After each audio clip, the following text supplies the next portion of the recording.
আজকের রেসিপি ভোগের খিচুড়ি। প্রথমে শুকনো কড়াইতে 1 কাপ মুগ ডাল ভালো করে ভেজে নিয়েছে, ঠান্ডা করে জল দিয়ে ধুয়ে নিয়েছে।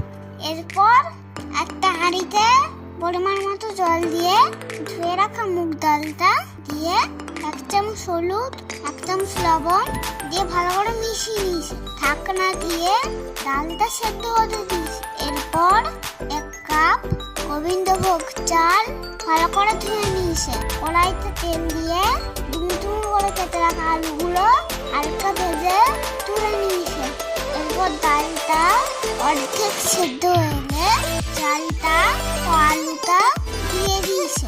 ভালো করে মিশিয়ে নিয়ে ঢাকা দিয়ে বসিয়ে একটু আদা, কয়েকটা কাঁচা লঙ্কা, 1 চামচ গোটা জিরে বেটে নিয়েছে। কড়াইতে তেল দিয়ে গোটা গরম মশলা, শুকনো লঙ্কা হালকা নাড়াচাড়া করে 1 চামচ হলুদ দিয়ে মিশিয়ে নিয়ে বেটে রাখা মশলাটা দিয়ে 1 চামচ ধনে গুঁড়ো, 1 চামচ কাশ্মীরি লঙ্কা ও টমেটো কুচি দিয়ে ভালো করে ভেজে নিয়েছে।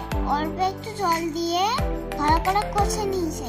এরপর চাল ও ডালটা সিদ্ধ হলে মশলাটা দিয়ে দিয়েছে, ভালো করে মিশিয়ে নিয়েছে। কড়াইতে একটু ঘি দিয়ে কাজু কিশমিশ গুলো হালকা ভেজে নিয়ে খিচুড়ির মধ্যে দিয়ে দিয়েছে। ভালো করে মিশিয়ে নিয়ে গ্যাস বন্ধ করে